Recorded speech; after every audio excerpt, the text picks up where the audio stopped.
에베소서 6장 1절에서 4절 말씀입니다. 함께 봉독합니다. 시작. 자녀들아, 주 안에서 너희 부모에게 순종하라. 이것이 옳으니라. 네 아버지와 어머니를 공경하라. 이것은 약속이 있는 첫 계명이니 이로써 네가 잘되고 땅에서 장수하리라. 또 아비들아, 너희 자녀를 노엽게 하지 말고 오직 주의 교훈과 훈계로 양육하라. 아멘. 본 말씀을 각자 3, 4분 정도 묵상하겠습니다.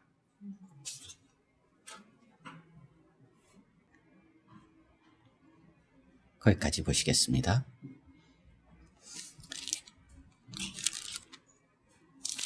에베소서 4장부터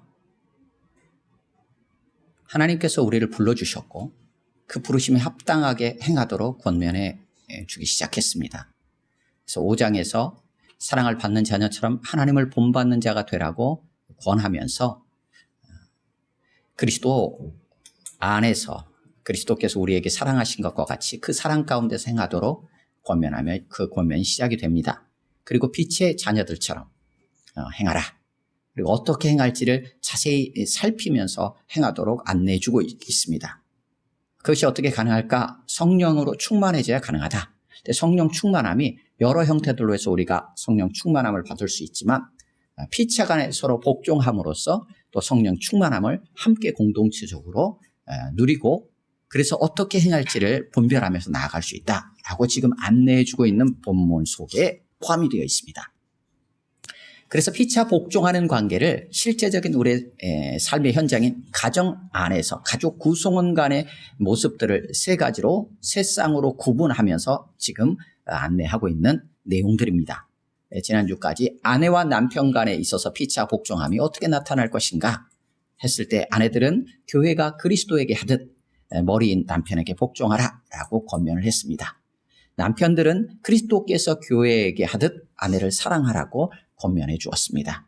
그러면서 오늘 본문은 이어서 자녀와 아비들, 자녀와 부모의 관계 속에서 서로 간에 어떻게 복종할 것인가, 그리스도를 경외함으로 어찌 복종할 것인가에 대한 내용을 오늘 본문에서 제시해 주고 있습니다. 오늘 본문은 크게 1절에서 3절까지 자녀들을 향한 권면이고 4절은 아비들을 향한 권면입니다. 그래서 1절에서는 부모에게 순종하라. 2절과 3절에서는 부모를 공경해라. 그리고 3절, 그리고 4절에서는 두 가지로 소극적으로는 자녀를 노엽게 하지 말아라. 그리고 적극적으로 주의 교훈과 훈계로 자녀를 양육해라. 라는 내용이 오늘 본문의 내용입니다. 1절입니다. 1절 함께 읽겠습니다. 시작. 자녀들아, 주 안에서 너희 부모에게 순종하라. 이것이 옳으니라. 아멘. 지금 함께 예배하고 함께 모여서 하나님의 말씀을 듣는 바로 공동체 모임 안에 지금 자녀들도 같이 있다라는 것을 우리가 엿보게 됩니다. 그렇기 때문에 자녀들아 라고 당시 서신은 이 말씀을 받은 교회들에서는 앞에서 이 편지를 크게 읽겠죠. 그럼 읽으면 함께 모인 모두가 다 이 서신을 듣게 됩니다. 그렇기 때문에 그 바로 현장에 자녀들도 아이들도 같이 있었다라고 우리는 이해할 수 있어요. 물론 함께하지 못하여 부모가 아비가 그것을 전달해 주기도 하겠지만 오늘 본문을 통해서 엿보게 되는 것은 자녀들도 함께 있는 거예요. 우리가 함께 예배하는 것처럼 이 자리에서 이 서신을 읽어주는 거예요. 그러면 자녀들아 라고 했을 때 아이들이 이 말씀에 귀를 기울이겠죠. 그랬을 때 권면, 자녀들을 향한 권면을 크게 두 가지로 이해할 수 있습니다. 하나는 부모에게 순종하라는 것입니다. 또 하나는 2절에 나와 있는 것처럼 부모를 공경하라는 것이죠. 그래서 첫 번째가 자기 부모에게 순종하라는 것입니다. 오늘 본문의 내용들은 주변 관련되어지는 이 주제를 가지고 다룬다면 다양한 다른 말씀들을 같이 생각하면서 연결해서 이해할 수 있는 본문입니다. 구약에도 자녀들이 부모에 대해서 행하는 잘못된 모습들에 대하여 율법에서 어떻게 그에 대해서 반응해야 되는지를 강하게 사실은 두렵게 경고하고 있는 내용들도 많이 있습니다. 근데 그런 걸 일단은 놔두고 오늘 본문을 중심으로 해서 우리가 한번 본문을 이해하려고 합니다. 이렇게 생각해 봅니다. 함께 모였어요. 모였는데 자녀들아 라고 했어요. 그러면 여기서 자녀들아 라고 했을 때 자녀에 해당이 안 되는 분들이 얼마나 될까요? 우리는 자녀들아 하면은 아이들만 생각하잖아요. 근데 아이들만이 자녀인가요? 그렇진 않죠. 어린 자녀, 좀 큰 자녀, 나이 든 자녀. 사실상 우리는 모두는 다 자녀들이에요. 왜냐하면 부모가 있기 때문에. 부모 없이 이 땅에 태어난 사람이 아무도 없잖아요. 그러기에 우리는 다 자녀들아 라고 불렀을 때 다 고개를 들어야 되는 거죠. 그래서 우리의 아이들만 생각하는 게 아니라 우리 자신도 이 말씀 앞에서 고개를 들어야 되는 거예요. 그렇죠? 그러면 먼저 아이들부터 생각해 보여요. 함께 모여있는 자리에 아이들이 있어요. 아이들이 있는데 나윤이 같은 어린 아이들이 있어요. 그러면 자녀들아 라고 해가지고 아이들을 향해서 지금 읽는다고 생각해 봐요. 그런데 주 안에서 너희 부모에게 순종하라 라고 권면했어요. 그러면 이 아이들 수준에서 그 말씀을 이해할 거 아니에요. 우리 어른이 됐다면 우리 어른들의 수준에서 이 말씀을 이해할 거 아니에요. 그랬을 때 우리가 아이들을 생각한다면 적어도 아이들이 이 말씀을 들었을 때 딱 생각나는 게 뭘까라는 수준에서 우리는 이 본문을 이해하는 것도 필요하다는 거예요. 그러면 자녀들아 라고 했을 때 우리 아이들 주 안에서 너희 부모에게 순종하라 이것이 옳으니라 라고 했어요. 그럼 아이들 안에 뭐가 남을까요? 뭐가 제일 남아요? 순종하라 라는 얘기만 남을 수도 있어요. 그렇죠? 순종해라. 부모에게 순종하라는 거구나. 근데 조금 더 큰 아이들 같으면 주 안에서 순종하라는 거구나. 혹은 이게 옳구나. 이게 마땅한 거구나. 이게 당연한 거구나. 라고까지 이해할 수도 있겠죠. 근데 조금 더 큰다면 주 안에서라는 게 무슨 의미지? 라는 의미들을 또 생각하겠죠. 그래서 기본적으로는 자녀들은 자기 부모에게 순종해야 하는 거예요. 그게 하나님 주신 말씀입니다. 그런데 순종을 하는데 주님 안에서예요. 주 안에서. 그러면 주 안에서라는 게 무슨 의미인지 지금 아이들도 어느 정도 느낌이 있을 수 있어요. 왜냐하면 그 안에서 지금 자라왔기 때문에. 그리고 에베소서를 통해서 에베소서 1장에서는 계속 그리스도 안에서 했었고 가깝게는 5장 8절에서 너희가 전에는 어둠이더니 이제는 주 안에서 빛이라 빛의 자녀들처럼 행하라 라는 권면이 있었어요. 그러니까 주 안에서라는 것은 예수님으로 인해서 우리는 이제 빛이니까 내가 이제 예수님을 믿으니까 주님 때문에 내가 부모에게 순종해야지 라는 생각을 할 수 있어요. 당연히 믿는 그리스도인이라면 주님과 하나 된 주님과 예수 그리스도와 연합한 주님 안에 거하는 자라면 당연히 자기 부모에게 순종해야 하는 거예요.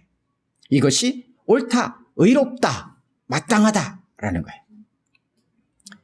왜 순종해야 하는지에 대한 이제 다양한 형식으로 동기 혹은 이유 또 혹은 기대감 이런 것들을 통해서 지금 순종하고 부모를 공경하도록 안내하고 있어요. 그래서 자녀들에게 권면해야 되고 자녀들한테 안내해야 될 하나님의 말씀을 딱 한 가지로 오늘 본문에서 제시하고 있어요. 그게 뭐예요? 부모에게 순종하라는 거예요. 왜 그럴까라고 했을 때 어른이 되면 조금 다를 수 있겠지만 아이들의 경우에는 이 땅에 살아가는 삶의 모든 것들, 접하는 것들을 어떻게 이해할까? 또 삶에 대한 것들을 어떻게 정보들을 접할까? 자신의 가치관, 세계관, 이 땅을 바라보는 것들을 제일 먼저 누구를 통해서 그것들을 알아가고 깨닫고 이해해갈까? 라고 했을 때 그 통로가 부모라는 거예요.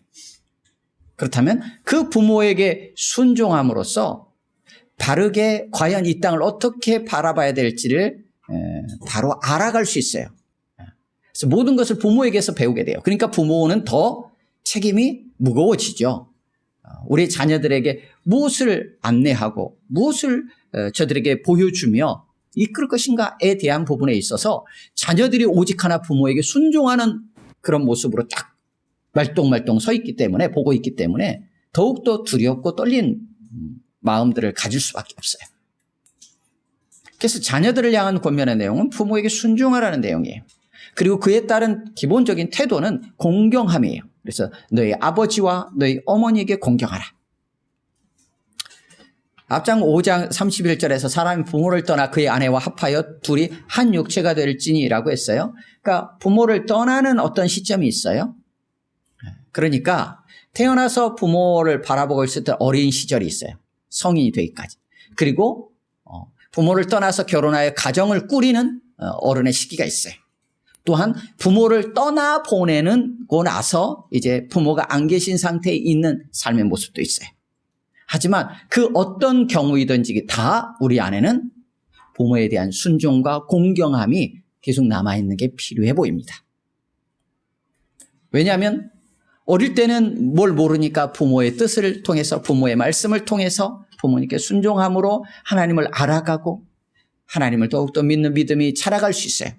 그런데 이제 독립하여서 가정을 꾸리고 하게 되면 여러 상황들이 있을 때 우리보다 앞서 사신 부모님이시기에 부모님께 늘 조언을 구하기도 하고 부모님의 의견을 묻기도 하고 부모님을 돌아보면서 공경하고 순종하는 모습을 보일 수 있어요. 부모님을 먼저 떠나보내고 부모님 돌아가신 다음에도 부모님께서 가지셨던 그 신앙을 우리가 기억하면서 부모님의 그 신앙이 우리 가운데 주셨던 그 말씀들을 우리가 여전히 부모님을 공경함으로 그 말씀들을 우리의 마음에 새기고 따라가는 것들이 필요할 수 있어요. 그래서 부모님을 향한 순종과 공경은 우리 일평생에 계속 붙잡아야 될 부분처럼 보입니다. 왜요? 주님 안에서. 우리가 주님을 믿기 때문에, 주님과 연합하여 한 몸이 되었기 때문에, 주님께 속해 있는 자이기 때문에 그것은 마땅하고 당연한 거예요. 마땅하고 당연하기 때문에 하나님도 그렇게 하기를 기대하시죠. 그래서 그렇게 하지 않을 때는 마땅히 해야 할 것을 하지 않았기에 그에 대한 경고도 굉장히 강하게 구약의 율법에서는 주어지고 있는 것처럼 보입니다. 2절 같이 읽겠습니다. 시작. 내 아버지와 어머니를 공경하라. 이것은 약속이 있는 첫 계명이니. 내 아버지와 어머니를 공경하라. 어떤 태도로 부모님을 대할 것인가를 했을 때 공경함이에요. 공경. 그런데 그 공경하라는 이 명령은 10계명 중에 제5계명에 등장합니다. 10계명은 출애굽기 20장과 신명기 5장에 두 번 등장을 합니다. 각각에서 네 아버지와 어머니를 공경하라 라고 했는데 덧붙이고 있어요. 약속이 있는 첫 계명이다 라고 덧붙입니다. 약속이 있는 첫 계명, 약속과 함께 주어진 계명이라는 거예요. 그 얘기는 무엇이냐면 내 아버지와 어머니를 공경하라. 그러면 내가 이렇게 너로 하여금 장수하게 하겠다라는 약속이 주어졌다라는 거예요. 다른 계명들은 살인하지 말라, 간음하지 말라, 도둑질하지 말라 이렇게 명령들로만 주어졌는데 부모를 공경하라는 부분에 있어서는 그렇게 하면 네가 땅에서 잘되고 장수하리라 라는 약속까지 주고 계시다라는 거예요. 그래서 이 약속은 3절에 있는 것처럼 네가 잘되고 땅에서 장수하는 약속이에요. 그렇다면 우리의 부모들은 우리의 자녀들에 대해서 어떻게 해야 될까? 어떻게 안내하고 지도해야 될까? 라고 했을 때 4절과 같이 권면해 줍니다. 4절 함께 읽습니다. 시작. 또 아비들아 너희 자녀를 노엽게 하지 말고 오직 주의 교훈과 훈계로 양육하라. 아멘. 자녀들을 향한 권면에 이어서 아비들을 향한 권면이 이어집니다. 여기 본문에는 아비들아, 아버지들아 라고 돼 있어요. 물론 아비들아 라고 했지만 엄마들도 같이 포함되는 걸로 우리가 이해할 수 있습니다. 그럼에도 불구하고 아버지와 어머니들아 라고 표현하지는 않고 아버지들아 라고 했기 때문에 좀 더 아버지에게 궁극적인 좀 더 책임감이 있는 것처럼 보이긴 해요. 그건 분명해요. 그래서 아비들은 일단 이 말씀을 자신들에게 주시는 말씀으로 받는 게 필요해 보입니다. 어떻게 하느냐? 자녀들의 모든 양육에 있어서 안내하고 가르치고 하는 부분에 책임이 아버지들에게, 아빠에게 있다는 거예요. 엄마가 있는 게 아니라. 그러니까 이런 경우죠. 밖에서 이제 지금은 이제 맞벌이로 함께 일을 하니까 뭐 그러지 않을 수도 있지만 뭐 주로 남편이 아빠가 나가서 일을 하고 엄마가 집에서 아이들을 돌보고 있는 상태에 있을 경우에 아버지들이 밖에 나가서 일하고 집에 들어왔어요. 근데 아이들의 어떤 모습들이 보여요. 그것에 대해서 아니 집에서 애한테 뭘 가르쳤기에 이래? 라고 하는 말을 하는 거는 오늘 본문 4절하고 맞지 않는 거예요. 그 책임은 누구에게 있는 거예요? 아비에게 있어요. 1차적으로. 그러면 아버지는 밖에 나가서 일을 하고 돌아와서 어떻게 해야 돼요? 아이가 그런 모습들이 있을 때 아이를 어떻게 해요? 양육해야 돼요. 그렇기 때문에 자녀를 노엽게 해서는 안 돼요. 너희 자녀를 노엽게 하지 말아라. 양육하면서 아버지의 어떤 모습으로 인하여서 자녀들이 화가 난다거나 성이 난다거나 막 이 안에 이렇게 거역하는 마음들이 막 생기고 마음에 상함이 생긴다면 양육을 받을 수 없겠죠. 받는데 방해가 될 거 아니에요.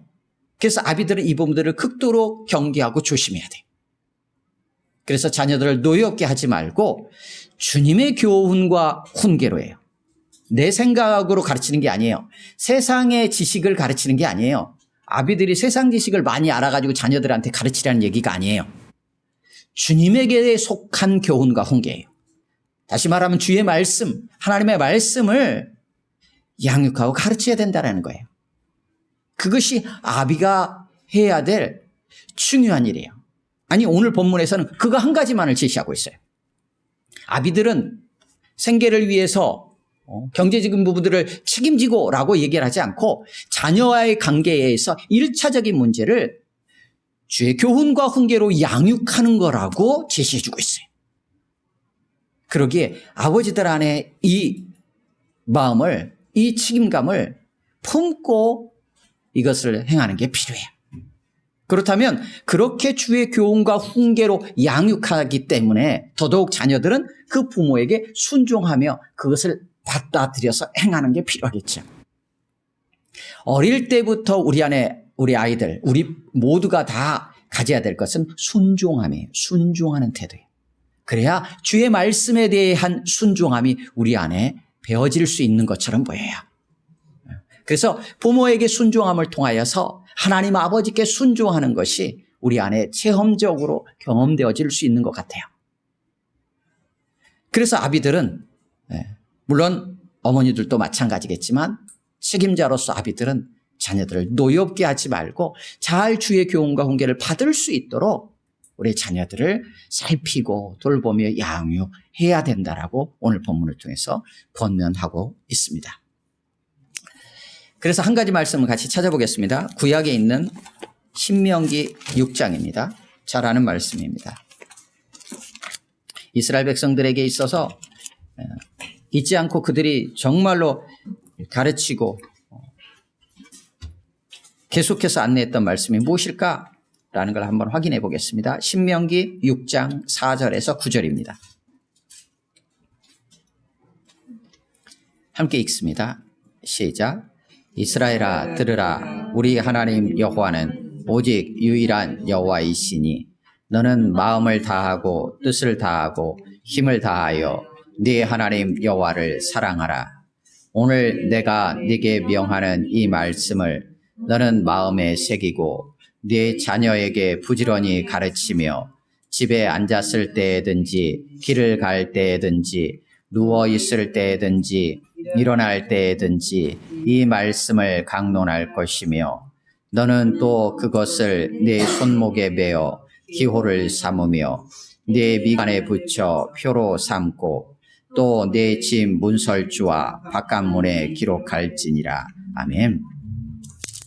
우리 하나님 여호와가 한 분 하나님이시라는 것, 바로 예수님이 우리의 구주시라는 것, 이것을 분명하게 우리가 아는 게 필요해요.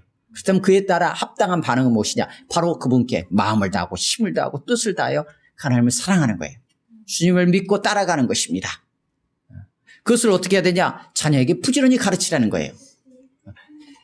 집에 앉았을 때든지 길을 갈 때든지 누워있을 때든지 일어날 때든지 이 말씀을 강론하래요.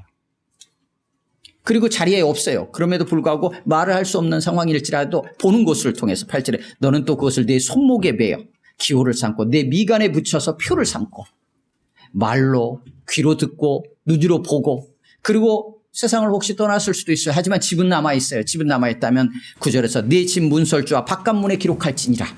내가 있든 없든 부모가 있든 계시든 안 계시든 언제나 우리의 자녀들로 하여금 하나님이 계시다는 것, 그 하나님만이 참 하나님이시라는 것, 그 주님만이 우리의 구원자 되신다라는 것, 그러기에 그 하나님을 사랑하고 그 주님만을 믿음으로 따라가라는 것, 이것을 우리의 자녀들이 늘 듣고 또 보고 그들의 삶에서 그렇게 살아갈 수 있도록 가르치는 게 필요하다는 거예요. 그것이 아비들의 책임이고 몫입니다. 가정 안에서 자녀들과의 관계 속에서. 말씀을 정리하겠습니다. 하나님을 본받는 자 되기 위해서 주의 뜻을 바로 이해하고 행하는 것이 필요합니다.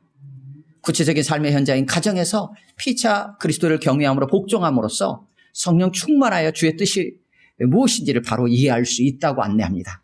그래서 아내들은 자기 남편에게 교회가 그리스도에게 복종하듯이 그렇게 하고 남편들도 그리스도께서 교회를 사랑하시고 자신을 내어주심 같이 자기 아내를 사랑해야 합니다. 동시에 자녀들은 주 안에서 부모에게 순종하라 그리고 공경하라 그것이 마땅하다 라고 권면하면서 이 땅에서 네가 장수하고 잘 될 것이다 라는 약속을 주면서 자녀들을 끌어가고 있습니다. 아비들은 그렇게 자녀들이 잘 자라갈 수 있도록 주님의 교훈과 훈계로 양육해야 합니다. 그것이 방해받지 않도록 자녀들을 노엽게 하지 말고 사랑으로 끌어안고 그 아이들을 이끌고 나아가야 된다라고 권합니다. 오늘 우리에게 주시는 이 말씀에 우리 또한 순종함으로 주님의 몸된 교회인 우리 모두가 한 몸으로 잘 자라고 세워질 수 있기를 주님의 이름으로 축원합니다. 아멘. 우리 함께 기도하겠습니다. 주님 말씀을 기억하면서 우리의 자녀들을 생각하고 우리의 자녀들은 부모님께 어떤 모습으로 내가 순종하고 공경할지 우리 자신을 한번 돌아봤으면 좋겠고요. 우리의 부모들은 또 아비들은 우리의 자녀들을 주의 교훈과 훈계로 잘 양육하고 노엽게 하지 않고 사랑으로 잘 품으면서 양육해 나갈 수 있도록 성령 하나님 도우시고 이끌어달라고, 그래서 가정 안에 부모와 자녀의 관계들이 주 안에 아름답게 세워져 갈 수 있도록 위해서 기도했으면 좋겠고요. 또 코로나 상황 속에 있는 우리 지체들을 또 생각하면서 우리 1, 2분야도 같이 기도합니다.